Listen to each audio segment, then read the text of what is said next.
donné énormément pour ma discipline, j'ai essayé de la faire connaître au maximum. J'essaye encore de la faire connaître, mais je prends tout en bonus. Je pense que j'ai fait beaucoup pour ma discipline, même, mais je pense qu'il y a encore plus à faire. Mais ça fait déjà pas mal d'années où je me dis, franchement, c'est que du bonus et je le prends dans ce sens-là. Alors, c'est sûr que je peux avoir encore des déceptions, mais pas comme j'aurais pu avoir au tout début de ma carrière en me disant, ah, j'ai loupé ce coche pour avoir telle médaille ou j'aurais pu avoir mieux.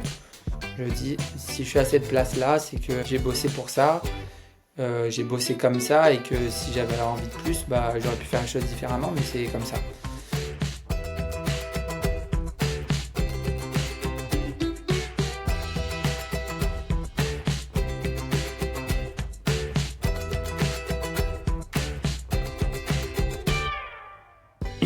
Bonjour et bienvenue sur SwimSmart, le média qui t'aide à reprendre le contrôle de ta natation dans ta vraie vie et qui te permet de répondre à ces fameuses 3 questions. Aujourd'hui, je nage quoi, pourquoi et comment. Et aujourd'hui, je reçois quelqu'un qui a tout gagné et qui considère que tout ce qui lui arrive maintenant, c'est du bonus. Marc-Antoine Olivier, c'est plus de 40 médailles internationales, un podium olympique, un rôle d'ambassadeur des championnats d'Europe de Paris, mais aussi un nouveau rôle, celui de papa, avec une naissance loin d'être simple, entre couveuse, nuit hachée et championnat du monde à préparer. Dans cet épisode, on parle de comment un enfant qui détestait l'eau est devenu accro à l'eau libre, ce que change vraiment d'être père quand tu joues ta carrière sur une course, et aussi pourquoi il lance sa chaîne YouTube maintenant, et comment il arrive à voir chaque médaille comme un bonus plutôt que comme une obsession. Et avant de lancer l'épisode, j'ai une invitation pour toi. Le 1er décembre, on démarre le calendrier de l'Avent SwimSmart. 24 jours, 24 mails, 24 micro-actions pour planifier ta saison 2026, pour planifier ton objectif natation en 2026.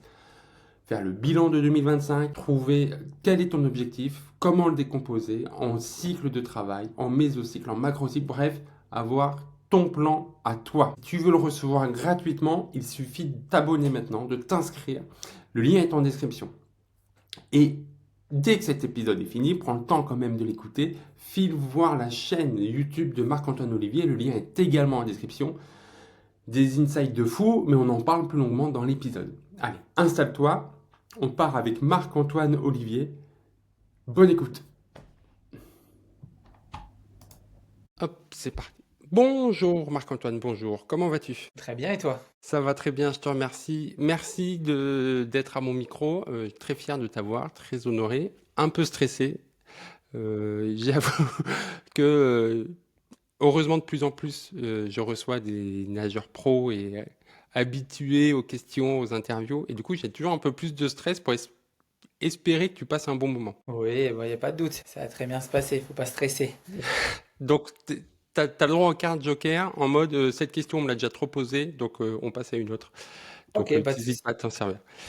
Je commence toujours par les 2 mêmes questions. Est-ce que tu connaissais SwimSmart avant que je te contacte ou pas? Non, du tout, je l'ai découvert quand tu m'as contacté, donc bah voilà, ça permet aussi de faire le faire découvrir à travers cette rencontre et puis ouais, hâte de pouvoir participer aussi. C'est une bonne initiative. Merci. Donc, pour présenter vite fait, c'est un média, parce que maintenant je suis sur YouTube aussi, qui aide les adultes actifs à mettre ou remettre la natation dans leur vie active. Parce que tu es bien passé pour le savoir, c'est pas forcément facile de conjuguer tout ça et on le verra très vite. Et leur permettre de répondre à ces 3 questions. Aujourd'hui, je nage quoi, pourquoi et comment. Donc, je me doute que, vu ton parcours et ton expertise, tu auras plein de trucs à nous partager, à nous apprendre. Deuxième question, c'est une petite séquence. Je commence chaque interview par la présentation d'un de mes vinyles de ma collection personnelle qui est en lien avec l'invité et le thème du jour. Il est juste derrière moi pour ceux qui sont sur YouTube. C'est les plus belles chansons de Disney. Alors, il y a un lien. C'est pas juste que moi, j'adore Disney. C'est que, d'une, tu viens d'être papa. Ouais, Donc, félicitations pour ça, pour merci construire beaucoup. tout ça. Et surtout, tu viens de lancer ta chaîne YouTube. Donc, avant que j'explique le lien, histoire de faire un peu de suspense, est-ce que tu peux nous expliquer comment est venue cette idée de construire ta chaîne YouTube? Bah, alors, ce que j'explique là régulièrement, c'est que les jeunes maintenant sont vraiment dispatchés sur plusieurs plateformes. Beaucoup Insta, beaucoup TikTok et maintenant YouTube arrive aussi en force. Donc, mais ce qui permet, moi j'adore sur YouTube, c'est qu'on peut faire des formats beaucoup plus longs et plus explicatifs. Je trouve que Insta et TikTok, il faut que ça soit très rapide. Insta, on peut mettre encore du format d'une minute, donc on peut expliquer, mais pas vraiment en longueur et très précis. TikTok, pour moi, il faut que ça soit très rapide parce que ben, les jeunes scrollent très vite. Alors que YouTube, c'est quand même du format où on peut apprendre beaucoup de choses. On peut laisser beaucoup plus de temps. Donc, pour l'instant, je fais des formats entre 5 et 6 minutes pour ensuite essayer de venir vers les 30 minutes pour vraiment bah, répondre aux besoins des gens. Parce que là, pour l'instant, j'ai fait un premier inside sur ma dernière étape de Coupe du Monde, qui était la finale de la Coupe du Monde sur l'année 2025. Et là, la prochaine vidéo qui va sûrement sortir ce week-end, ça sera un inside de la compétition que j'ai fait. C'est des interclubs, donc on est un sport individuel, mais c'est la seule compétition dans l'année où on a un sport d'équipe, où chacun a un rôle avec une course individuelle et certains des relais. Donc c'était sympa aussi de mettre en avant des jeunes de mon groupe, qu'on voit très rarement et que moi aussi je vois assez rarement parce que je m'entraîne à Antibes, mais je suis toujours licencié à Dunkerque. Donc pour moi c'était aussi de les mettre en valeur, de montrer pourquoi j'étais à Dunkerque et aussi de montrer que cette belle compétition qui pour moi pour avoir plus de modèles comme celui-là en début de saison, surtout que les débuts de saison on manque de compétition et c'est vrai que des compétitions par équipe en natation ça fait une émulation. Souvent ça booste des performances donc c'est bête qu'on n'en ait pas plus en début de saison mais voilà peut-être que ça changera avec les années à venir et puis en mettant aussi un éclairage dessus. Oui, puis tu parlais d'Instagram et tout, et il y a qu'à voir. Tu ouvres Instagram aujourd'hui et toute cette semaine, il y a des vidéos de toutes les compétitions qu'il y a eu aux quatre coins de la France, des costumes, des podiums, alors que d'habitude, il n'y a pas ça, alors qu'il y a tout le temps des compétitions, mais on ne les voit pas sur Instagram. Ouais, ce que j'ai dit, c'est un format spécifique déjà, on est tous unis pour aller chercher les meilleures performances, aller chercher le plus de points pour l'équipe. Et puis, bah, souvent maintenant, c'est devenu coutume que, alors, suivant les poules, soit c'est le matin, soit l'après-midi, mais on se déguise toujours avec un thème. Nous, c'était les bronzés qui font du ski, donc c'était assez marrant.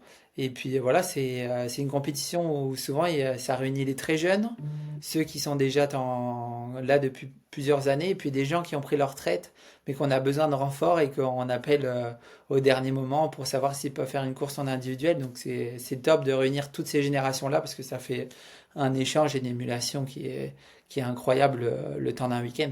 Et du coup, toi, t'as nagé quoi ce week-end? Et à chaque fois, je fais des courses qui sont complètement à part de mon programme que je fais tout le long de l'année. J'ai fait le 100 nage libre et après j'ai fait les 3 relais, donc le 10 x 50 nage libre où je suis parti premier. Vous verrez dans la vidéo YouTube, j'ai un plongeon exécrable.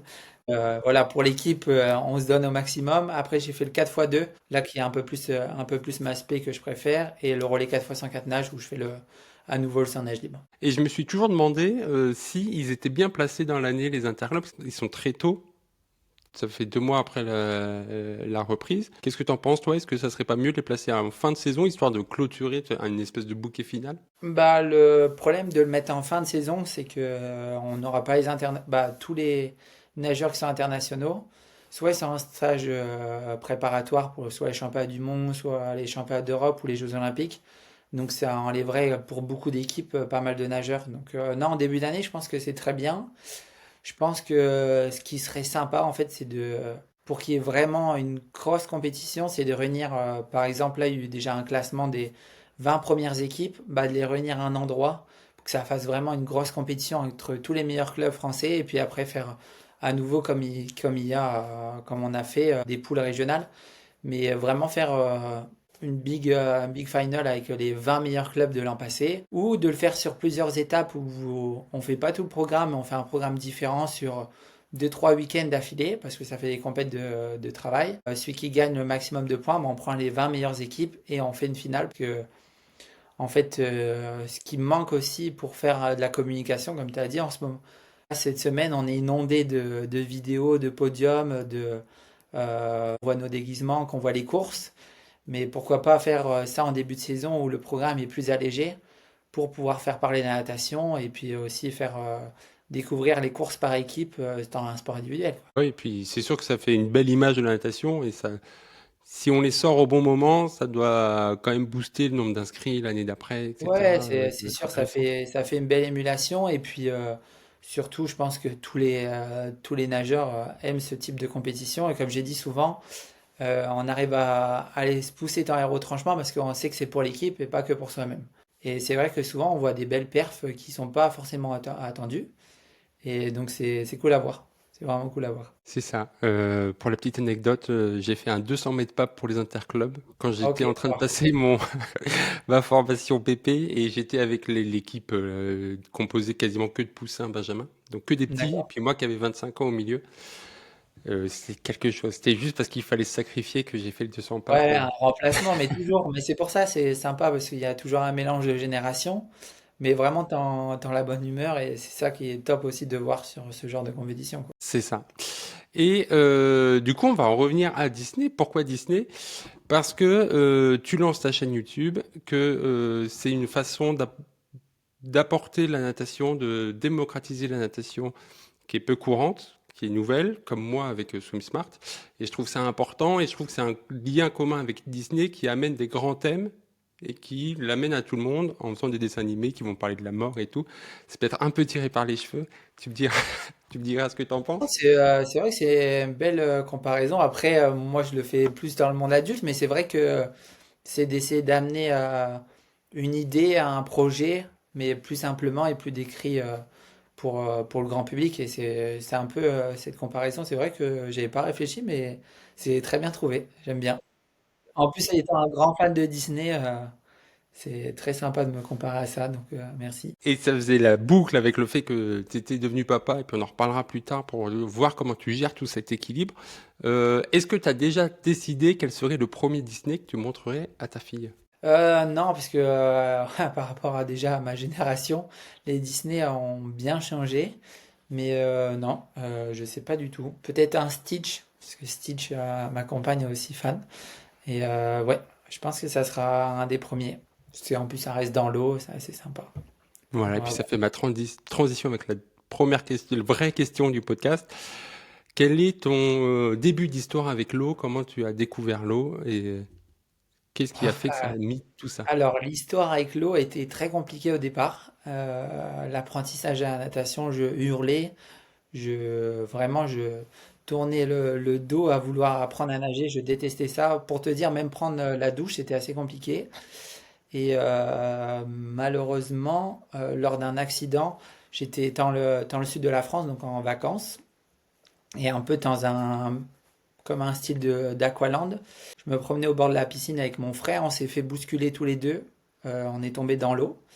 Et en fait, il y avait un petit îlot, je suis parti en nageant, et en fait j'ai eu ce déclic qui aurait pu être totalement l'inverse de avoir un traumatisme et vraiment plus vouloir Paniqué, toucher ouais. l'eau, bah, ouais, ça a été complètement l'inverse. J'ai adoré nager, et puis ce moment-là, bah, après j'ai pu quitter l'eau. Donc malheureusement, malheureusement et heureusement, un accident, ça peut être dans les deux sens, ça aurait pu être un traumatisme, mais là, j'ai tourné d'une autre façon et puis je suis devenu accro quoi. Après, je passais mon temps dans l'eau, donc bah voilà, c'est comme ça, c'est des faits de vie et puis j'en ai eu plusieurs dans ma vie et pour moi voilà, c'était le destin et qu'il fallait que je l'accepte. Donc tu donnes du poids à ceux qui pensent, de l'ancienne génération, qui pensent qu'on peut apprendre à nager en lançant les enfants dans l'eau. Non, De peut-être pas pas faire comme ça, avec tout le mais monde, mais comme quoi ça marche des fois. bah, ça peut marcher. Après, je pense que ça peut faire plus de traumatisme qu'autre chose. Mais moi, j'ai eu ce déclic de l'inverse parce que je savais nager, sauf que je détestais. Mais là, ça a été ce déclic c'est pas si mal que ça de nager. Et puis voilà, après, je suis resté vraiment dedans. C'était incroyable. Alors on va passer brièvement sur ta carrière parce que j'ai pas beaucoup de temps, donc on va pas non plus. Si tu devais la résumer en trois moments marquants, Est-ce que tu arriverais à en sortir trois de ton chapeau Ouais, effet marquant, bah déjà un club formateur qui m'a su laisser partir au bon moment. Ce qui est pas évident parce que souvent quand on a une pépite dans un club, on a envie de la garder. Et en fait, j'ai eu un président qui était incroyable, c'était à Denain Natation, qui a su à chaque fois m'orienter et où j'ai pu rester aussi licencié. Donc, il a su m'orienter, mais moi, je voulais rester proche de mes racines. Donc ça a été un fait très important dans ma carrière parce qu'ils ont su bien me former, mais ils n'ont pas voulu me garder pour bah, voilà, rapporter les profits, hein, entre guillemets, sur moi. Donc, ils ont su me laisser à chaque fois bien me guider et partir. Par exemple, à l'âge de mes 15 ans, quand j'ai voulu m'entraîner plus, parce que Denain ne pouvait pas m'offrir, ils m'ont laissé partir à Rouen, qui était un pôle espoir à l'époque. Et après, quand j'avais fini cette étape de faire le double projet scolaire et sportif, j'ai rejoint Philippe Lucas et j'étais toujours encore licencié à Denain. Et c'est ce président-là, club, Yves Gudin, qui m'a toujours conseillé et ça, je le remercierai jamais assez parce que sans eux, je ne serais pas là aujourd'hui, par exemple, dans ce podcast. Après le deuxième, ça a été ma médaille olympique, Rio.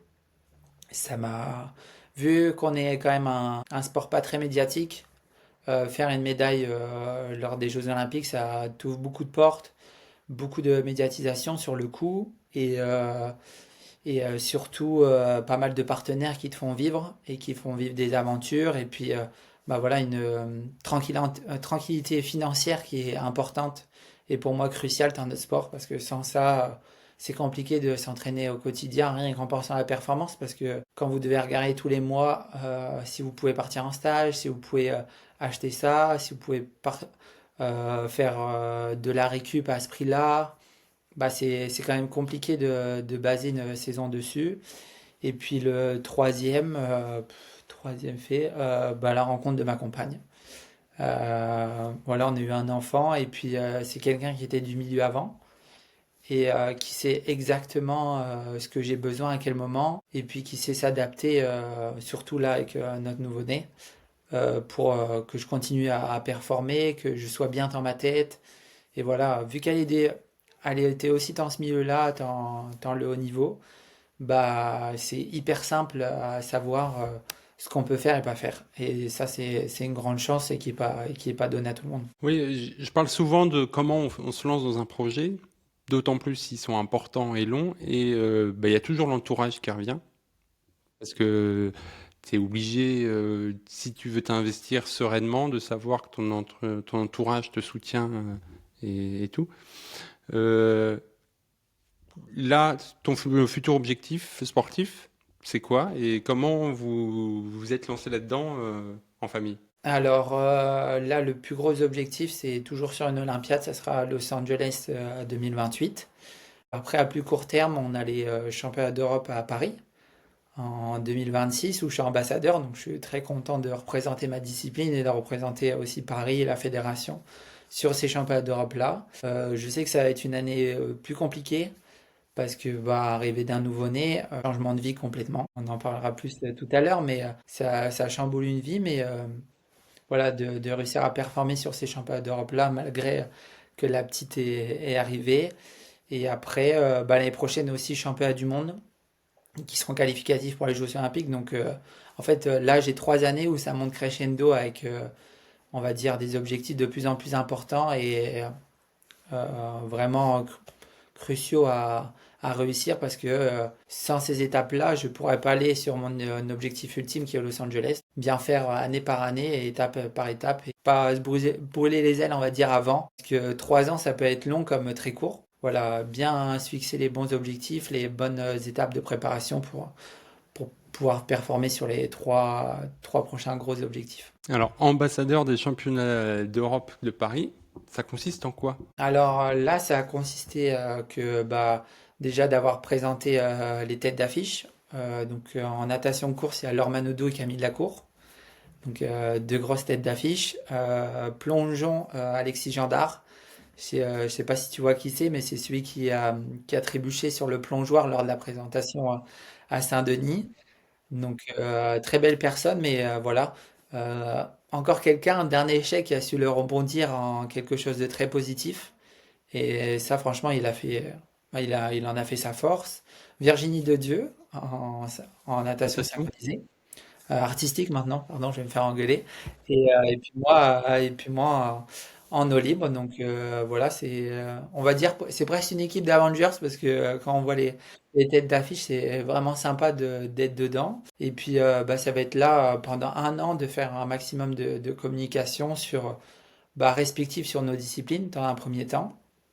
Et puis montrer que la France s'est organisée des compétitions de grande ampleur. On a su voir avec les Jeux Olympiques, c'était vraiment incroyable. Donc, à nous de faire en sorte que les championnats d'Europe se passent aussi bien, voire encore même mieux, et que les gens soient contents de venir en France et puis de voir aussi la France rayonner. Donc, on a hâte bah, d'y être et j'espère aussi d'y participer parce qu'il va falloir se qualifier. Puis, on va avoir pas mal de. Il va y avoir un J-200, J-100 où là, ça va être sur Paris, où on va présenter un peu les installations qu'il va avoir. Et puis, ouais, après, c'est beaucoup de communication pour ma part via les réseaux sociaux, parce que je peux pas me déplacer régulièrement dans la saison, parce que bah, je continue quand même, moi, à nager. Oui, il faut de temps en temps. Ouais. Donc, non, non, c'est vraiment un beau projet, et puis une fierté de pouvoir représenter ma discipline au niveau européen et représenter la France, quoi. Alors, j'avais aucune idée que tu étais ambassadeur, donc du coup, j'ai plein de questions qui me viennent en tête. Comment ça se met en place? C'est la fédération qui vient de voir? C'est toi qui leur dis, ah, tiens, au fait, je suis disponible et c'est un projet qui me tient à cœur? Comment ça se fait? Non, je pense que alors c'est la fédération française qui m'a contacté, mais je pense que dans un premier temps, ils ont dû envoyer une liste de noms d'abord via la fédération européenne pour voir donc Européenne Aquatics pour voir s'ils étaient d'accord avec les noms. Et puis bah je pense qu'à partir du moment que les deux fédérations ils ont validé, ils m'ont proposé un contrat pour pouvoir représenter bah, les championnats d'Europe. Donc assez fier de pouvoir endosser ce rôle-là. Alors, je ne savais pas, c'était pas, mais dans ma liste d'objectifs pour 2026, il y a être invité en tant que podcast au championnat d'Europe de Paris. Bah J'en ai ça, déjà.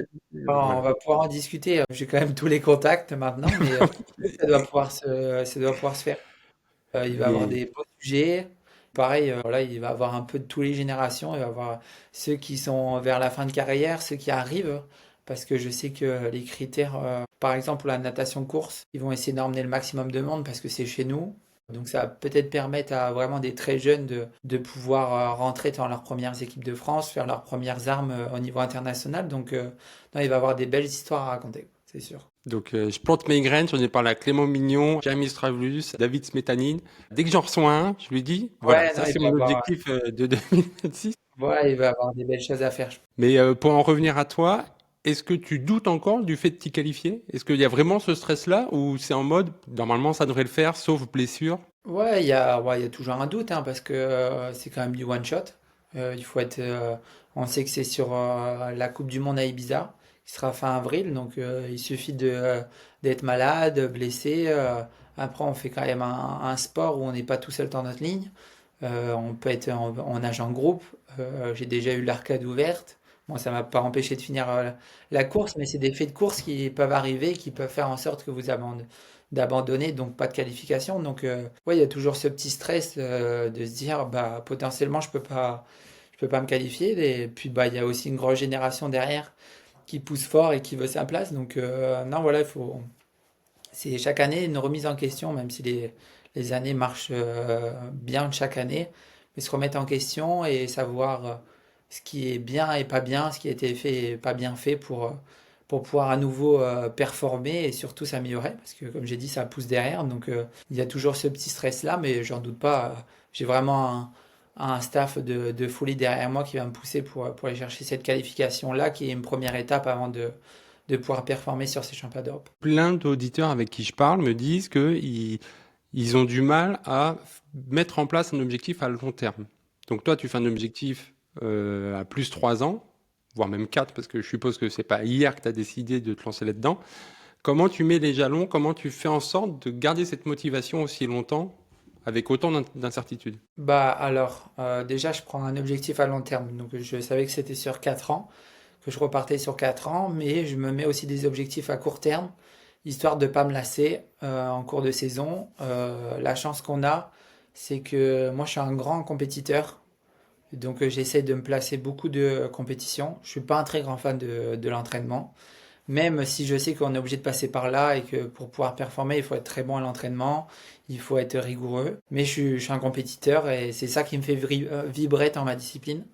Donc j'essaie de me placer le maximum de compétitions pour pouvoir garder un peu cette flamme-là qui va faire en sorte que bah voilà, je me lasse pas sur le long terme et je me dise oh là, attends 4 ans c'est trop long. Donc essayer de placer voilà des objectifs à court terme, moyen terme et long terme pour arriver toujours avec cette même énergie et cette même envie de dire bah en fait 4 ans c'est pas si long parce qu'il y a tellement d'étapes avant. Puis aussi suivant les périodes travailler à un certain objectif. Je vais dire peut-être des bêtises, mais pendant les 6 premiers mois, je vais travailler sur ma fréquence.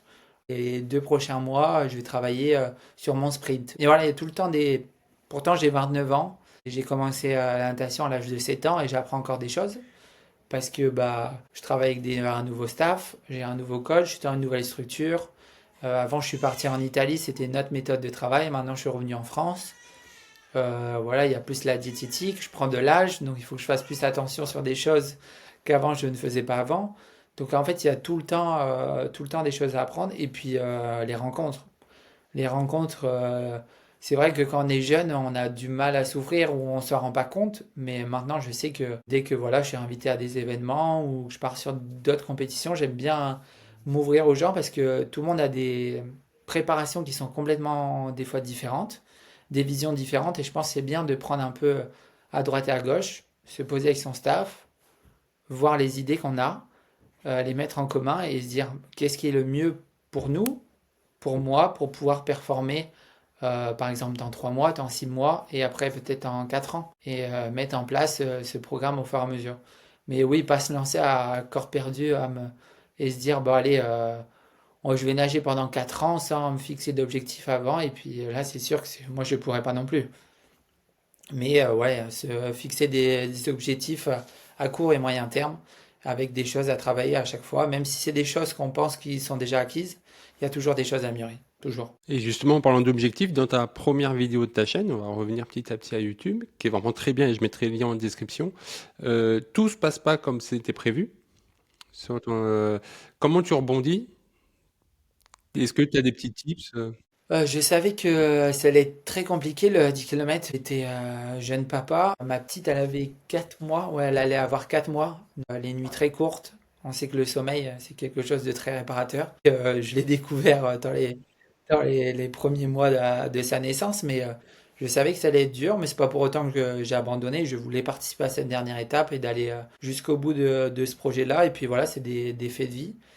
Et je me suis dit, bah, en fait, qu'est-ce qui est le mieux pour moi de pouvoir performer. Donc on a essayé d'aménager, faire les entraînements un peu plus tard, ou des fois même j'y allais pas parce que je savais que j'avais un risque de blessure si j'y allais. Et puis on a essayé d'adapter au maximum en termes de compétition. J'en ai fait beaucoup en me disant, bah, je vais essayer, vu que c'est à l'entraînement, j'avais du mal à aller m'entraîner. Je me suis dit, je vais faire le maximum de compétition. Donc au moins, je vais engranger du kilométrage pendant ce moment-là et que je n'aurais pas forcément besoin de faire l'entraînement. Donc on a fait des choix en début de saison, vraiment fin août. J'ai eu une discussion avec mes coachs. On a fait beaucoup de compétitions, mais malheureusement, ça n'a pas suffi pour garder ce titre de numéro un. Donc, bon, je finis deuxième, hein, c'est quand même quelque chose de très bien. C'est vrai que j'aurais bien voulu conserver ce titre de numéro un au classement mondial. Et après, bah, c'est sûr que c'est une frustration. 14e, c'est ma plus mauvaise place en Coupe du Monde. Donc très déçu, mais après quand je vois toute la saison que j'ai faite, ce qui s'est passé dans ma vie, bah, faut l'accepter. Et il me restait encore une journée. Le lendemain, j'étais dans le relais avec une jeune équipe. Malheureusement, on se fait disqualifier parce qu'il y a une fille qui fait une erreur de cap et qui oublie l'arche pour passer le relais. Mais après, voilà, c'est des faits de course. Donc moi, je suis resté sur le bord, j'ai regardé. Mais après, le but aussi, c'était que les jeunes, ils se disent pas, bah voilà, il fallait pas qu'ils restent sur cet échec-là. C'est sûr que c'est difficile de l'accepter, surtout quand on pénalise toute une équipe. Mais voilà, ça peut arriver. Et voilà, on a essayé de discuter avec. Et maintenant, ça va beaucoup mieux. Et puis après l'après-midi, j'avais une nouvelle épreuve qui arrivait, qui est le knockout, et une épreuve que j'adore et que à chaque fois je marche très bien parce que beaucoup de stratégies très intensifs et qui se passent rapidement. Donc voilà, je voulais rebondir et pas finir aussi sur une mauvaise note sur les étapes de Coupe du Monde. Et puis j'arrive à aller chercher une troisième place alors que je sais que j'ai pas du tout le niveau pour faire quelque chose. Mais voilà, mentalement, je savais que si j'arrivais à montrer certaines choses, ça pouvait jouer sur le mental de certains. Et puis bah, j'arrive à décoter cette belle médaille de bronze, donc même d'argent, il me semble. Non, j'étais content. J'étais vraiment content de finir sur une bonne note. Alors, pour ceux qui connaissent pas, c'est une course par élimination. C'est Ouais, pour ça que tu dis qu'il y a plein de stratégies à mettre en place. C'est qu'il y a c'est ça. plusieurs vagues et à chaque vague, c'est les X derniers qui sont Ouais. éliminés. C'est simple. Quand on rentre dans le milieu, ça peut être assez compliqué à comprendre. Si c'est bien expliqué, c'est assez simple. En fait, on a trois distances. On a 1500, 1000 et 500. Par exemple, sur le 1500, ça va être deux vagues de 20 personnes, deux groupes de 20. Dans chaque groupe, ils prennent les 10 meilleurs. Ces 10 meilleurs-là sortent de l'eau, attendent sur une chaise pendant 10 minutes et repartent au bout des 10 minutes sur un 1000 mètres. À la fin de ces 1000 mètres-là, ils prennent à nouveau les 10 meilleurs, où là, on sort à nouveau de l'eau, on a 5 minutes de récupération et on part sur un 500 mètres. C'est comme une finale en bassin, sauf que là, on est 10. Et au bout de ces 500 mètres-là, il y a le classement final où il y a le podium des 1, 2, 3. Donc, ouais, beaucoup de stratégies parce que il faut savoir que sur le 1500, les meilleurs, le but, c'est de préserver au maximum son énergie.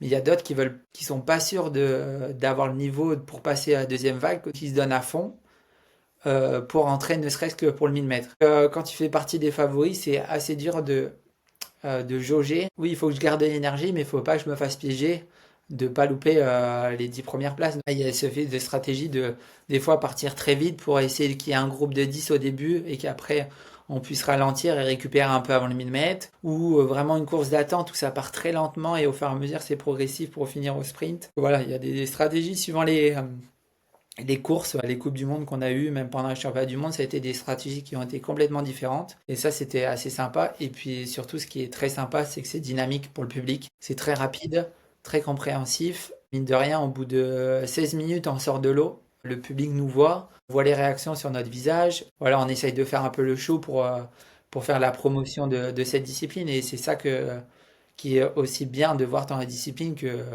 voilà, le 10 km c'est bien, mais quand on n'est pas grand spécialiste de la natation et encore plus de l'eau libre, c'est vrai que ça peut être chiant de nous voir tourner pendant 2 heures et à peine nous voir parce que soit c'est mal filmé, soit c'est mal expliqué. Donc c'est vrai que c'est une discipline qui met beaucoup de dynamisme et qui permet de nous voir, quoi. Et ben justement, toi, comment tu ajustes ta nage quand ton objectif c'est d'économiser au maximum? Bah ça dépend déjà qui j'ai dans ma poule.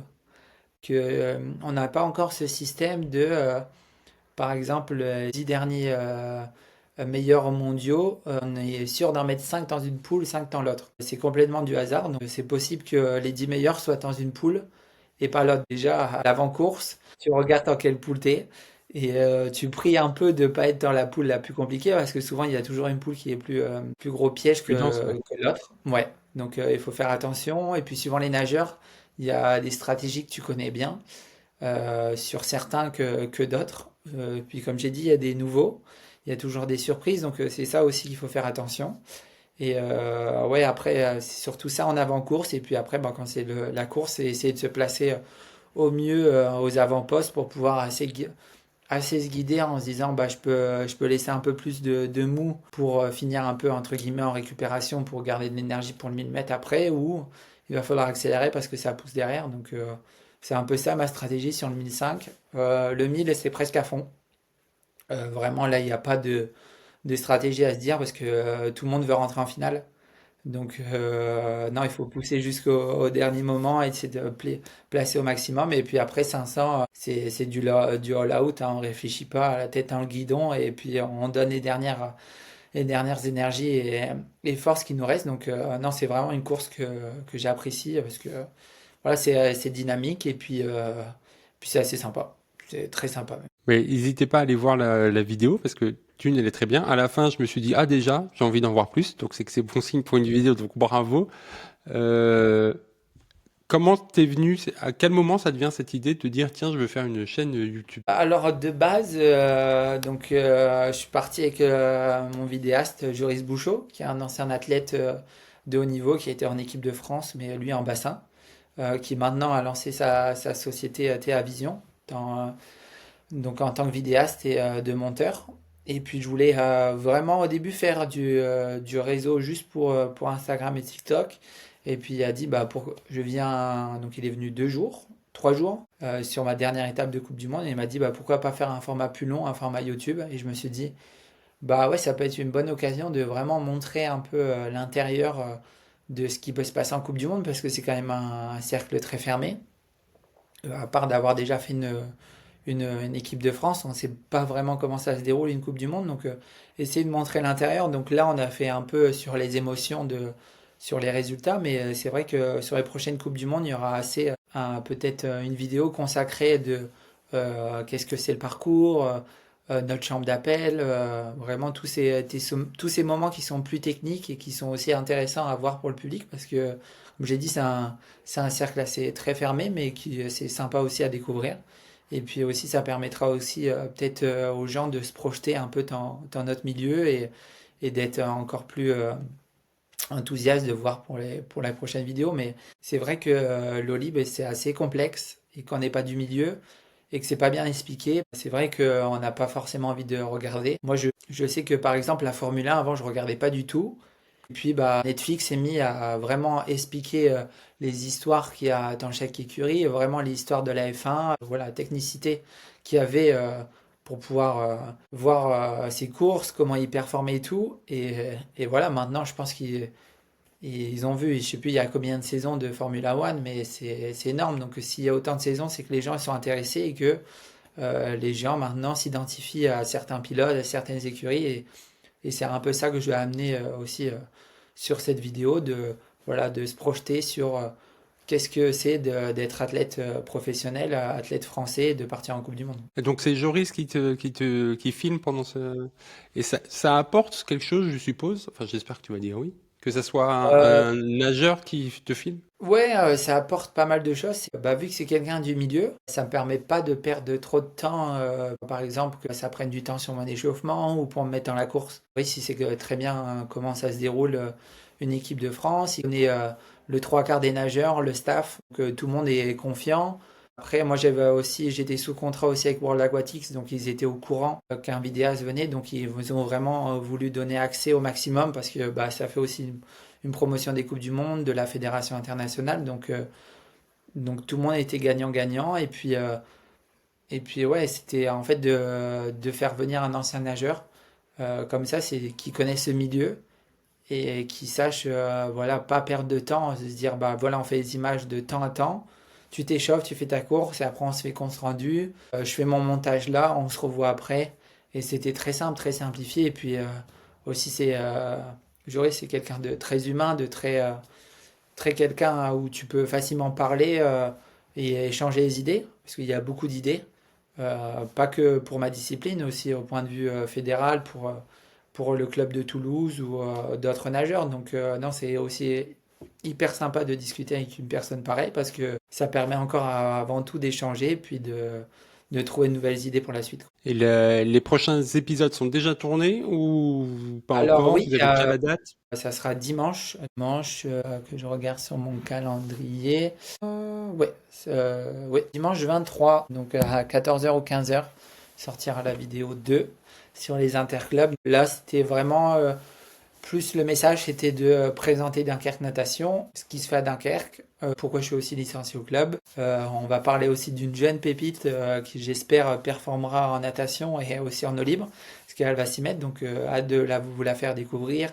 Il y a une présentation du coach qui dit un peu les objectifs de la journée pour ces interclubs. Qu'est-ce qui se fait aussi à Dunkerque Natation, la présentation du club, et puis au fur et à mesure, on voit les courses, il y a un peu un petit bilan demi-journée et un bilan fin de journée, donc assez dynamique aussi. On a essayé de montrer un peu cet effet d'équipe et de cohésion dans un sport individuel, donc j'espère que ça plaira. Voilà. Vous étiez dans la poule avec Amiens, Denain Ouais, et tout ça? exactement, ouais. Ouais, ouais, une bonne poule. Bonne poule. Je Voilà, crois que Amiens, ils sont dans le top 20 des équipes. Après, Denain, je suis pas sûr. Je pourrais vérifier, mais peut-être tout juste ou 22 ou 23. ouais, Mais ouais. non, Non, c'est c'était une bonne poule. Ouais, ouais, c'est une bonne poule. très bien. Bah, je ferai en sorte de faire un petit extrait de notre interview samedi où tu parles de cette vidéo, histoire de donner Super, un peu de merci. visibilité, bah, avec plaisir. Euh, Techniquement parlant, YouTube, t'as que un vidéaste avec toi ou t'as une équipe un peu plus complète? Non, non, pour l'instant, j'ai que un vidéaste. Là, c'est sur la deuxième vidéo. C'est Emma Bruno, aussi une ancienne athlète qui vient de se lancer, qui est en alternance avec le club de basket de Lille, Lille féminin. C'est elle qui est venue faire les images parce qu'en ce moment, Loris s'imparte sur d'autres projets. Donc c'est toujours lui qui fera les montages. Et après, suivant sa disponibilité, ça sera soit un autre vidéaste qui prendra les images et toujours Joris qui montera, ou ça sera Joris qui fera les deux. Mais ce que j'ai dit à Joris, c'est avec lui que j'ai commencé. Et puis la dynamique des vidéos est vraiment top, le montage aussi. Donc franchement, voilà, c'est une belle aventure qu'on va construire ensemble. Et puis en termes de vidéastes, bah, c'était Emma Bruno. Elle a fait aussi des équipes de France Jeunes juniors en eau libre. Et puis voilà, c'était un de ses premiers projets. Donc j'espère que d'autres nageurs dans le Nord vont la solliciter pour faire soit du contenu via les réseaux sociaux, ou peut-être aussi créer aussi une chaîne YouTube. Ça serait top. Ah ouais, trop bien. Euh, Moi, je pense qu'on parlera jamais trop de natation. Surtout quand on voit le nombre de noyés chaque année, en parler, ça fera jamais de mal. Et ça peut, même si on parle pas directement d'apprentissage avec ta chaîne vidéo, ça peut faire le déclic, donner envie, créer une Ouais. passion. Bah après, c'est sûr qu'il y aura une ou deux vidéos sur l'apprentissage, parce que moi, un de mes partenaires, c'est EDF, qui est bah voilà, très engagé sur l'apprentissage de la natation, moi aussi, en étant ambassadeur de cette marque-là. Et puis on a toujours, souvent c'est à Marseille, où c'est le plus grand rassemblement d'apprentissage, où depuis les Jeux de Paris, 4 ans avant les Jeux de Paris, on donnait accès à des gens qui n'avaient pas forcément accès aux piscines. Donc il crée des bassins éphémères pour apprendre à nager. Et à la fin de ces quelques mois, il rassemblait les meilleurs athlètes d'EDF. Donc il y avait eu Florent Manodou, euh, comment dire, Charlotte Bonnet, il y avait moi-même, pour faire un peu une récompense, pour remettre des diplômes d'apprentissage à la natation. Et puis aussi un héritage qu'on voulait laisser sur le temps avec EDF. Et aussi de sensibiliser bah, le monde, la France surtout, sur l'apprentissage de la natation, parce qu'on arrive quand même à des endroits comme à Marseille, où ils remarquent que tu as plus de 80% des enfants qui rentrent en sixième qui ne savent pas nager, en ayant accès à la mer. C'est des chiffres qui font très Ouais, peur, qui sont alarmants, et pourtant pas grand monde bouge. Remercier EDF qui fasse des actions comme celle-là et qui évite des noyades chaque été, quoi. et du coup, elle est déjà fixée, la prochaine action que tu vas faire Non, elle avec n'est eux, pas si tu veux en fixée parce parler que un petit peu. Pas là, encore? on arrive en fin de saison, bah, fin d'année pour EDF. Donc là, ils vont voir qui vont reconduire pour les années futures dans leur team. Mais sinon, ouais, ça sera plus, il me semble à chaque fois, c'est plus du côté du mois de mai ou du mois de juin. Les actions bah, avant l'été pour sensibiliser un maximum et qu'on ait le plus de visibilité en disant bah, faites attention, il y a beaucoup de noyés chaque été. Donc faire de la sensibilisation. Et les EDF aussi Aqua Challenge permettent ça parce qu'on a toujours une course avec les jeunes. Et cette course avec les jeunes, c'est aussi de dire bah, il n'y a pas d'âge pour faire des courses, grand public. Alors on accepte tous les âges, mais on fait aussi, surtout avec les enfants, on essaie de faire intervenir plusieurs membres des équipes de France pour bah, faire en sorte de faire rêver les jeunes et qu'ils apprennent à nager, quoi. C'est important. Et puis surtout, il n'y a pas d'âge pour apprendre à nager. C'est essentiel. Plus que de faire du vélo, par exemple. C'est une question de sécurité. Donc, Oui, oui, tout à je fait. dis pas de nager comme Florent Manodou, mais au moins de pouvoir flotter et de pouvoir D'être à être l'aise, ouais. en sécurité, être dans tous les milieux aquatiques, quoi. Alors, sur ma carte de visite, quand j'ai devenu maître nageur et que je faisais des cours particuliers, il y avait marqué, en gros, il n'y a pas d'âge pour apprendre. Donc, je suis tout à fait d'accord avec toi. Et si quelqu'un d'EDF écoute, je cherche des partenaires. Moi, j'en ai pas, donc j'en cherche. Voilà, j'ai une Pas brochure mal, je pourrais média. te mettre en N'hésitez pas. relation. Faut te mettre en relation après. Beaucoup de contacts. Je suppose que tu en as parlé, que tu voulais faire une chaîne YouTube. Est-ce que ton entourage proche ou moins était partant avec toi ou te disait que tu allais perdre du temps et de l'énergie alors que tu es suffisamment occupé ailleurs? Mon entourage était d'accord. Après, niveau partenaire, n'était pas du tout au courant.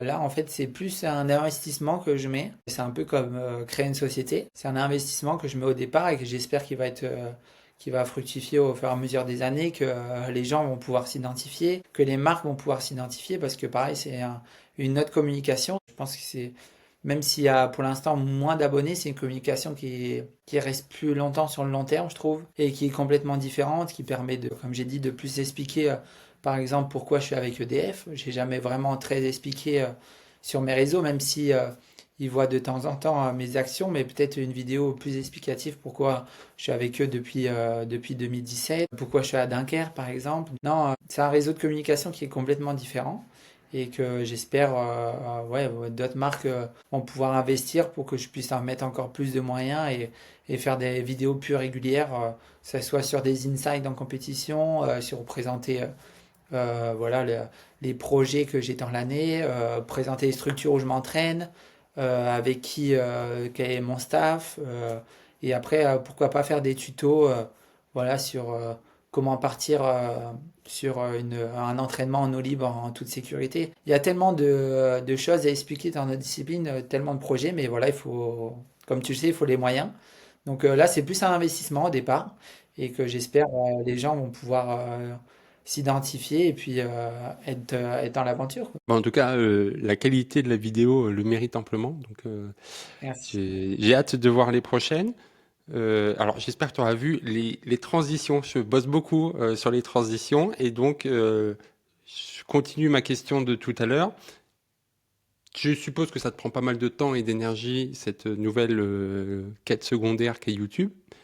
Comment tu l'as incluse dans ta semaine? Comment tu gères tout ça? Alors, déjà, le bon côté, c'est que c'est ma compagne qui gère beaucoup mes réseaux sociaux. C'est son domaine, c'est ce qu'elle fait. Bah voilà, elle a fait ses études dans la communication. Elle a été plus dans le luxe, mais la communication dans le sport, elle connaît très bien parce que déjà, elle est du milieu. Et puis, c'est quelque chose qu'elle sait faire. Donc, ça aide beaucoup. Beaucoup de discussions à la maison et ça me permet aussi d'avoir aussi un autre point de vue un peu extérieur. Donc, ça, c'est hyper important. Et puis, c'est elle qui donne le fil conducteur de ce qui serait bien de voir. Et puis, pareil, d'avoir un échange avec juriste ou Emma pendant le week-end. Petit groupe WhatsApp, ce qui est pas très compliqué, mais des fois on pense pas, avec un échange d'idées, que ça fuse, et qu'après on se donne une ligne de conduite dans le week-end, ce qu'on aimerait comme vidéo, ce qu'on aimerait voir. Et ça, en vrai, ça prend du temps, mais pas trop non plus. En fait, dès que, bah, je pense que plus on va faire de vidéos, plus on sera calé, et plus ça sera efficace. Donc c'est ça aussi qui est sympa. C'est sûr que la première vidéo, ça a été un peu un casse-tête parce qu'on veut bien faire et tout. Et en fait, le tout, c'est de bien faire, mais aussi de s'amuser. C'est ça aussi le but. Parce que si c'est, je pense que dans un premier temps, si c'est trop professionnel, les gens ne vont pas s'identifier. Il faut que, voilà, prendre du plaisir d'expliquer ce qu'est mon sport, pourquoi je suis arrivé dans cet état-là, pourquoi j'ai fait ce résultat-là. Et que, ouais, les gens s'identifient, quoi. Et puis, pour moi, c'est pas compliqué aussi pour l'instant, les premières vidéos, parce que c'est mon milieu que je pratique depuis des années, et c'est quelque chose que j'aime. Et quand on parle de quelque chose qu'on aime, bah, c'est pas difficile. Donc, non, franchement, c'est encore un nouvel univers et que j'adore parce que j'adore apprendre, j'adore découvrir des nouvelles choses. Donc, non, c'est assez sympa aussi de pouvoir un peu sortir de ce milieu de l'eau, même si je le fais découvrir. Mais ouais, ça me fait un peu déconnecter aussi. Donc, c'est sympa aussi. Oui, puis c'est sûr que de commencer par ce qui est ta passion, ça facilite et Ouais, l'investissement en temps et en énergie ouais. et les sujets qui vont venir que tu maîtrises, quoi. Et du coup, tu as déjà en tête quand tu vas sortir de l'eau sur YouTube ou pour l'instant tu es focus sur l'histoire que tu veux raconter dans l'eau et on Là, verra pour après. l'instant, ouais, je suis focus sur ce que je vais raconter là jusqu'à Los Angeles. Je vais essayer de raconter au maximum ma préparation. Euh, C'est ça aussi que les gens, je pense, veulent savoir. Au moins, si je fais un résultat ou pas à Los Angeles, voir ma progression au fur et à mesure des années, qui s'intéresse de plus en plus aussi à la discipline. C'est ça aussi mon but, c'est de faire découvrir le libre et aussi de faire découvrir les nouvelles générations. Moi, on m'a énormément donné quand j'ai découvert cette discipline, donc à moi aussi de donner dans ce sens-là de la visibilité pour les jeunes qui puissent soit avoir des idées ou soit même avoir des partenaires à leur tour pour qu'ils puissent être tranquilles et faire leur préparation comme ils veulent. Et aussi, bah voilà, voir après l'évolution que peut avoir cette chaîne, hein. C'est ça aussi qui peut être assez sympa. Après 10 ans sans entraînement, je me remets à la natation cette année pour préparer mon premier swimrun. Donc je découvre le swimrun Ok. cette année et les gens s'intéressent déjà à mon échelle, justement au fait que ça soit nouveau, au fait que bah, je galère, que j'en chie, que je progresse et tout. Donc c'est évident qu'un périple jusqu'à Los Angeles, ça risque de passionner pas mal de Ouais, personnes et passionné pas à mal. juste Bah, en titre. plus, le swim and run, c'est quelque chose qui est en l'air du temps. C'est en extérieur, c'est du long, c'est des défis. Donc voilà, c'est des disciplines comme le trail, bah, le swim and run, il y a l'Ironman aussi, et l'eau libre. Voilà, c'est vraiment des disciplines dans l'air du temps où les gens ils ont envie de repousser leurs limites. Et en fait, je pense qu'il manque pas grand-chose pour que, c'est, que cette discipline, bah, l'eau libre, puisse vraiment se développer. Je pense que c'est juste un manque de communication ou de le faire différemment pour que les gens s'y intéressent, quoi. Et trouver le bon format qui se disent, ouais, ce serait incroyable de participer à cette compétition-là. Mais il y a des étapes qui le font très bien, hein. Par exemple, la Monte Cristo à Marseille, avant c'était sur un week-end, il y avait 1500 participants. Maintenant, il me semble qu'ils sont à 5000 sur 2 week-ends. Donc c'est incroyable, c'est une des plus grosses courses d'eau libre d'Europe. Donc c'est beau de voir ça en France, quoi. Après, c'est sûr que le film a aidé énormément, mais la compétition était là déjà avant, et puis l'organisation est aussi au top. Donc il faut souligner ça aussi. Et puis si ils arrivent à l'étaler sur plusieurs week-ends, c'est que ça marche et que c'est un format que les gens s'identifient et aiment participer, quoi. Ça fait bientôt 1 heure qu'on discute. Je sais pas combien de temps tu m'accordes encore. Si j'ai Encore Ça va, 30 parce que minutes, 20. j'ai encore plein de questions. Au Sur pire, on fera un Paris, deuxième épisode. alors attention, t'as enregistré, hein. Moi, je le ressors ça. Avec plaisir de te recevoir à nouveau. Justement, là, alors moi, je l'ai entendu parce que j'ai une bonne ouïe. Il y a ta fille qui a pleuré quelques fois pendant l'enregistrement. Comment ça a chamboulé ton entraînement ou non? Comment tu t'es adapté? Comment tu as appris à jongler, entre guillemets, avec cette variante? Bon, déjà, il n'y a pas beaucoup de monde qui l'a su. Et alors, ma fille devait être prévue début septembre. Et donc, elle est sortie le 4 juillet, donc 2 mois avant. Donc une petite préma, donc pas forcément évident parce que ça n'a pas été une césarienne d'urgence. On était à l'hôpital et voilà, on est resté 3 jours à l'hôpital et à la fin ils ont pris une décision de la sortir sous césarienne, donc c'était pas forcément évident, pas préparé. Je t'avouerai que chez nous à la maison il n'y avait pas grand-chose pour la petite et surtout que c'était même pas 15 jours avant les championnats du monde. Donc le jour même où on m'accompagne à la couche, je devais partir en stage à Jakarta pour préparer l'acclimatation parce que Singapour, climat très humide, très chaud et décalage horaire. Donc les points qui sont quand même importants à Un peu préparer important. pour pouvoir performer. Donc déjà, de un, je ne pars pas à ce stage-là. Donc je suis arrivé 3 jours avant mes championnats du monde. Donc ça, personne n'était au courant, j'ai rien mis sur les réseaux sociaux. Donc je suis resté en France et j'étais à l'hôpital avec ma compagne. Donc en fait, c'était simple, c'est que je m'entraînais le matin à Antibes. Je faisais la journée à l'hôpital avec ma compagne et la petite qui était au début en réa. Donc quand ça sort 2 mois avant, elle était en réa, donc caisson. Donc tu peux pas forcément toucher la petite tout le temps. J'avais le droit à 1 heure de peau à peau par jour. Et vous êtes toute la journée à attendre et à regarder, bah, savoir si la petite va être en bonne santé, si elle va grandir normalement. Il y a quand même cette incertitude pendant les premiers jours. Ce stress-là au quotidien, ma compagne qui a une césarienne, donc c'est quand même une opération chirurgicale. Donc savoir aussi si elle va bien. Ce stress-là au quotidien toute la journée. Puis après l'après-midi, j'ai le club de l'Olympique Nice Natation en accord avec mon coach où je partais nager l'après-midi parce que ma compagne avait accouché à Nice. Et c'était pendant la haute saison aussi dans le sud. Donc pour retourner chez moi le soir au lieu de mettre 20 minutes, je me mettais entre 1h30 et 2 heures. Entraînement très écourté. La nuit, tu cogites parce que bah t'es Ouais, pas à forcément. l'hôpital auprès de ta femme ou de la petite et tu dis bon est-ce que la nuit va bien se passer donc accroché au téléphone au cas où. Beaucoup de stress, les entraînements bah, qui sont complètement réduits, pas une préparation optimale. Mais pareil, je suis resté focus en me dire bah voilà je profite le maximum de temps que je peux et je pars à la dernière minute au championnat du monde où je remercie aussi ma compagne de m'avoir laissé y Ouais, je comprends, participer ouais. parce que bah, c'était pas forcément facile pour elle. Je suis parti 10 jours après une opération, de voir la petite dans cet état-là, qui n'est pas forcément facile à voir au début. Même si pour nous, je t'avouerai, vu que c'était notre premier, bah, de voir, je vais pas dire qu'on trouvait ça normal, mais on se rendait pas compte. C'est là au fur et à mesure que quand on regarde le téléphone et qu'on regarde Les l'évolution photos. avec les photos, qu'on se dit, c'est vrai que normalement ça sera un peu plus gros le bébé. Mais bon, c'est comme ça, c'est des faits de vie. Et puis bon, j'ai eu un staff autour qui était énorme. J'ai la fédération qui m'a laissé de ne pas partir au premier stage, de pas aller au regroupement équipe de France, qui puis après a mis tout en place quand j'étais au championnat du monde pour que je puisse performer.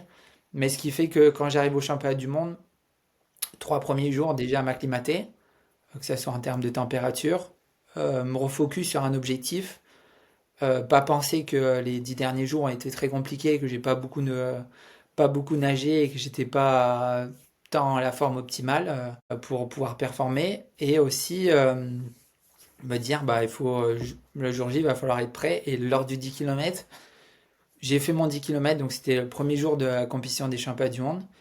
Je plonge, mais je plonge sans être là. On dirait que j'étais à côté de mon corps et que je nageais par automatisme, mais vers je pense 1h40 du cours, je fais une erreur où je me colle un peu trop d'un Australien, je prends un coup de coude et je fais à moitié un, ouais, un petit malaise où on voit des images assez terrifiantes. Même moi, quand je les regarde, ça m'a fait extrêmement peur. Mais voilà, c'est à nouveau des faits de course et il fallait que je fasse ça avec et surtout je rebondisse. Donc le soir, ça a été très compliqué d'accepter ça. Après avoir fait la saison que je faisais, des bons résultats en Coupe du Monde. Bâcher le 10 km, c'était dur, mais voilà, j'ai ma compagne qui m'a remis un peu les idées dans l'ordre en disant ouais, je t'ai pas laissé aller à Singapour pour rien faire. Et puis ça m'a remis un petit coup de boost de me dire ah, putain, c'est vrai que je suis pas parti là-bas pour rien faire et revenir sans rien. Donc après, j'ai réussi à décrocher 2 belles médailles de bronze. On a fait un beau relais aussi et bah, dire que en fait, même si vous pouvez avoir des échecs, même si c'est dans une même compétition, on pouvait avoir des échecs, vous pouvez toujours rebondir parce que je pense qu'il y a toujours une clé à trouver pour pouvoir reperformer et refaire quelque chose de bien. Et puis voilà, il y a toujours des choses à apprendre, mais tout ça pour dire que l'été avec le nouveau-né, ça a été très compliqué parce que bah, il y a eu cet accouchement, après je suis parti au championnat du monde, donc 10 jours sans voir ma fille que en FaceTime. Quand je suis rentré, on a refait, il me semble, 2 semaines et demie à l'hôpital. Donc, bah pareil, dans l'attente de se dire, bon, quand on va pouvoir rentrer chez nous. Ensuite, quand on est rentré chez nous, on a fait une semaine. Et après, elle a eu des petits problèmes à l'estomac. Donc, on est rentré à nouveau une semaine à l'hôpital à Nice, où elle avait des petits problèmes d'estomac parce qu'à mon avis, c'était pas encore formé, vu qu'elle est sortie un peu avant. Donc, à nouveau, une semaine à l'hôpital. On ressort, c'est déjà la fin de l'été. Et qui dit fin de l'été dit normalement la fin de ma pause estivale et je devais reprendre la saison. Donc remise en place avec tous les coachs et tout mon staff pour savoir qu'est-ce que je fais pour pouvoir être performant fin octobre sur la dernière étape de Coupe du Monde qui était le plus gros objectif. Et puis bah, là, on a décidé de partir sans beaucoup de compétition, ce qui n'était pas forcément évident parce que pas beaucoup de sommeil, dur à l'entraînement, parce que pas beaucoup de récupération, et il fallait trouver un rythme entre ma compagne, la petite et moi-même. Donc aussi ça, ma compagne a été incroyable sur ça, parce qu'elle m'a énormément aidé, surtout les 2 dernières semaines où elle prenait les nuits au complet pour que j'ai le maximum de sommeil avant cette Coupe du Monde. Et puis voilà, c'est un management qu'on a réussi, management, plus un équilibre, on va dire, qu'on a trouvé tout ça ensemble pour essayer d'arriver au maximum, avec le maximum d'armes sur cette Coupe du Monde. Alors, je finis 14e, mais voilà, ça aurait pu être bien pire, et je pense pas qu'on aurait pu faire mieux. Donc, je suis content de ce résultat-là, et je pense qu'aussi c'est important qu'un jour je puisse expliquer tout ça en détail, parce que voilà, c'est des faits de vie, comme j'ai dit, et il y a toujours des choses à apprendre, quoi. Alors, j'avais aucune idée de tous ces éléments qui s'entrechoquent Ouais, non, mais ma et- vie privée, j'en parle très rarement sur les réseaux, même en termes de dans les médias. Je veux pas que ça serve d'excuse en disant Oui, bien bah sûr. il a pas ou il a fini troisième parce que il a eu ça dans sa vie. Voilà, c'est des faits de vie, et je pense qu'on peut rebondir de tout, vraiment de tout. J'ai eu des passages dans ma carrière qui ont été très compliqués, d'autres qui ont été très bien, mais tout peut servir pour pouvoir progresser, s'améliorer dans son sport, mais pas que, hein, dans la vie de tout court. Il y a tout le temps des choses à apprendre, et il faut être curieux. Voilà. Et ça montre d'autant plus l'importance de l'entourage quand on a un projet qui demande autant de temps et d'investissement. C'est que sans l'entourage, on peut y arriver, ça arrive, mais on n'est pas aussi serein, on n'est pas aussi accompagné, ça donne moins de force. Justement, j'ai une question, évidemment, tu n'es pas obligé de répondre. Quand tu es là-bas, ta femme et ta fille sont à l'hôpital, est-ce que tu te mets en mode, je le garde dans un coin de la tête, ça va me faire un boost, ça va me permettre de me dépasser, ou au contraire, tu te dis, le temps de la course, je les mets de côté, parce qu'il faut que je Non, sois concentré. Est-ce bah que tu arrives, moi, enfin, moi mon but quand j'ai commencé le libre, c'était de marquer ma discipline, et de la faire connaître, et de marquer mon sport, et que un jour, quand on parle d'eau libre en France, on se dise bah Olivier Marc-Antoine. C'était ça mon but, et depuis que compagne a accouché, mon but c'est quel souvenir j'ai envie de laisser à ma fille. Quel souvenir, les premiers souvenirs qu'elle va se souvenir, mes premières médailles, premiers échecs. J'ai envie qu'elle se souvienne de quelque chose de moi, donc déjà je vais essayer de continuer le maximum, parce que bon là, elle se rend pas compte, elle le voit à peine. Donc en termes d'émotion, c'est compliqué pour elle, mais voilà, peut-être que pour les prochains championnats d'Europe, elle aura un peu plus d'1 an. Peut-être que ça sera ses premiers souvenirs, si je fais des beaux résultats. Donc ouais, là c'est combien de médailles je vais pouvoir lui ramener auprès d'elle. Et c'est plus dans ce sens-là, même si je veux toujours marquer ma discipline et la faire connaître. Mais c'est vrai que depuis que je suis papa, c'est une nouvelle vision, quoi. bah, je comprends. J'ai couru mon premier marathon et j'ai fait les 50 derniers mètres avec mon fils de 2 ans et demi qui Ah, courait devant. incroyable. Il courait plus vite que moi déjà. Il s'en souvient. Alors, on va changer de sujet parce que j'ai les larmes aux yeux qui montent. Mais quand je vais courir, il me parle de ce moment-là qui remonte il y a Ouais, 2 ans. ouais. Et c'est ça qui est ouf. Donc voilà. Ça tombe bien parce qu'on arrive à la fin et j'ai les dernières questions.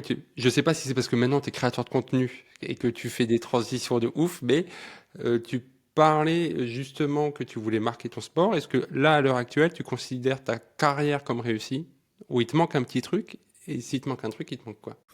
Alors s'il me manque un petit truc, ce serait vraiment l'or olympique. Et sinon, je pense que non. Là, ça fait déjà pas mal d'années où je me dis, chaque année que je ramène une médaille, chaque année que j'ai une nouvelle histoire dans ma carrière ou dans ma vie, je pense que j'ai donné énormément pour ma discipline. J'ai essayé de la faire connaître au maximum. J'essaye encore de la faire connaître, mais je prends tout en bonus. Vraiment tout en bonus. Je pense que j'ai fait beaucoup pour ma discipline, même, mais je pense qu'il y a encore plus à faire. Mais non, ça fait déjà pas mal d'années où je me dis, franchement, c'est que du bonus, et je le prends dans ce sens-là. Alors, c'est sûr que je peux avoir encore des déceptions, mais pas comme j'aurais pu avoir au tout début de ma carrière, en me disant, ah, j'ai loupé ce coche pour avoir telle médaille, ou j'aurais pu avoir mieux. Je dis, si je suis à cette place-là, c'est que j'ai bossé pour ça, j'ai bossé comme ça, et que si j'avais envie de plus, bah, j'aurais pu faire les choses différemment, mais c'est comme ça.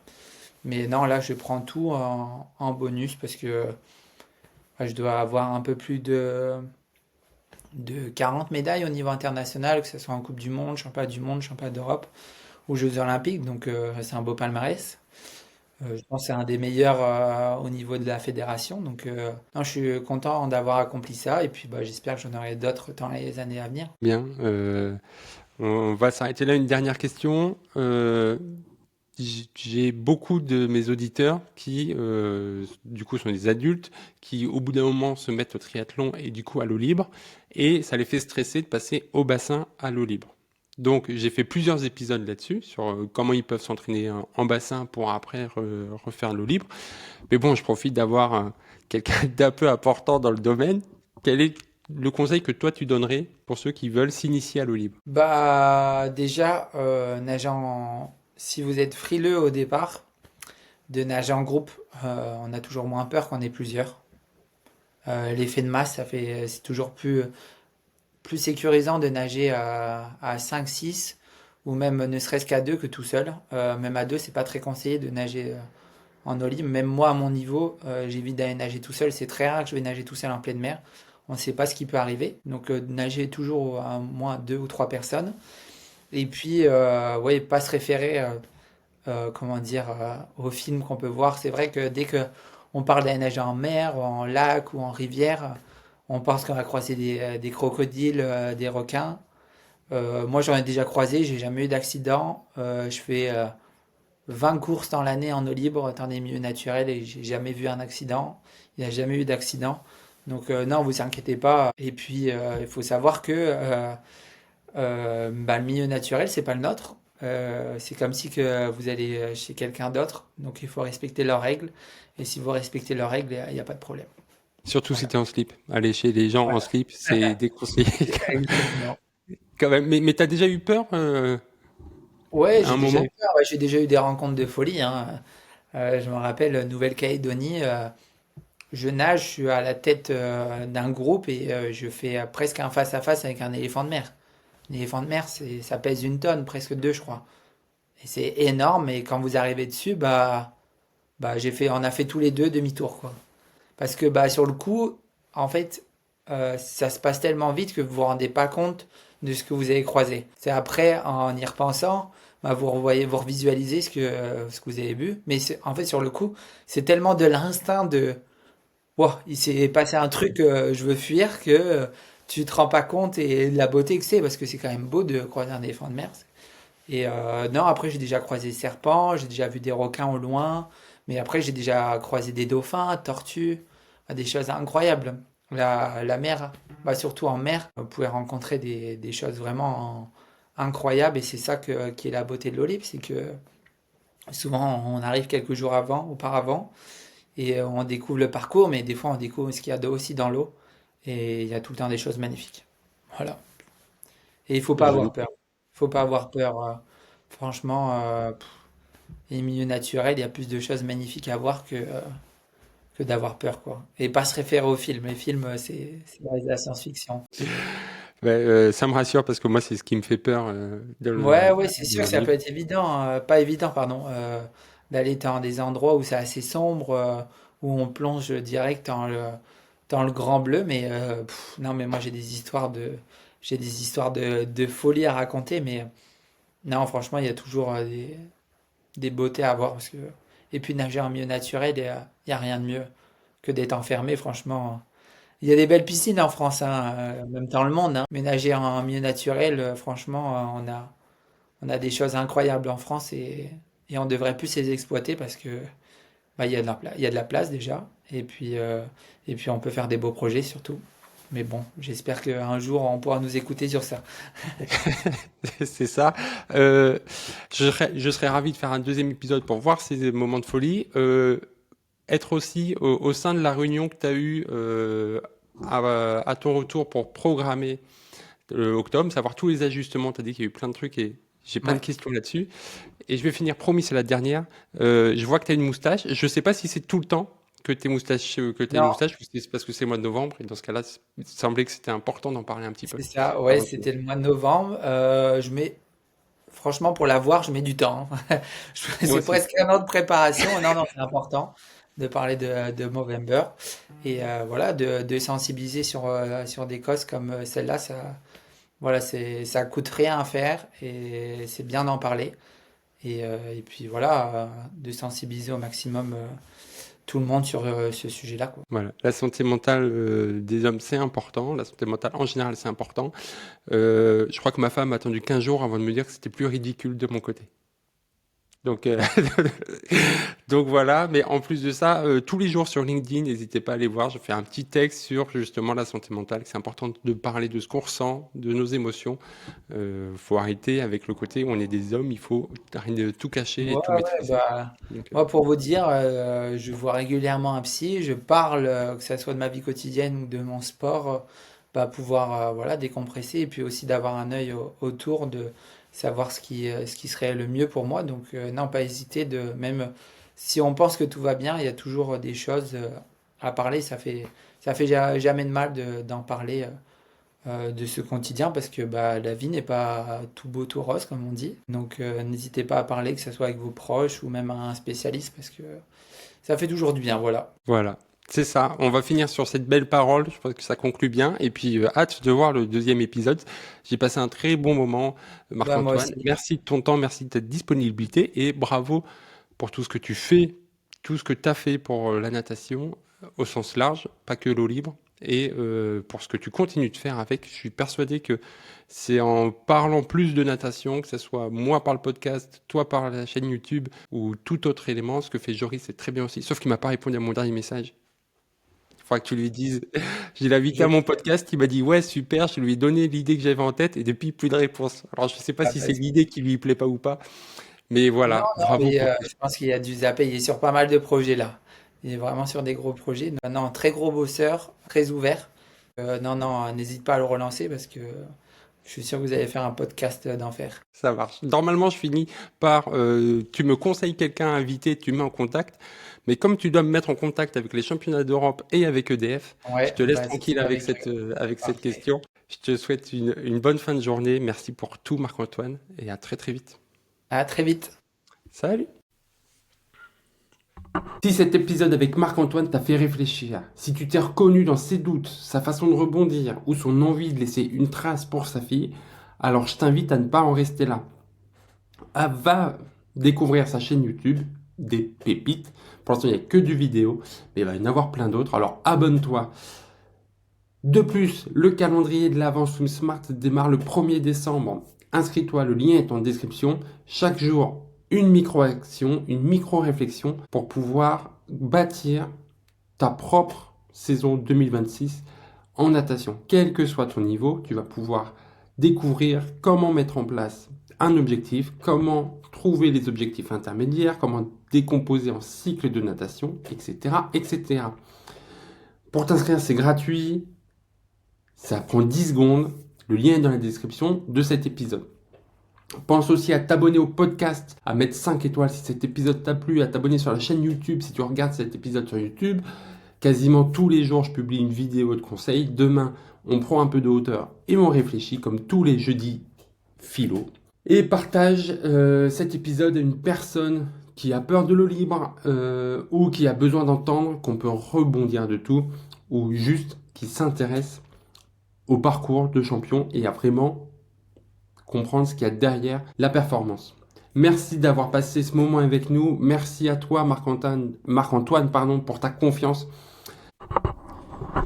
Si cet échange avec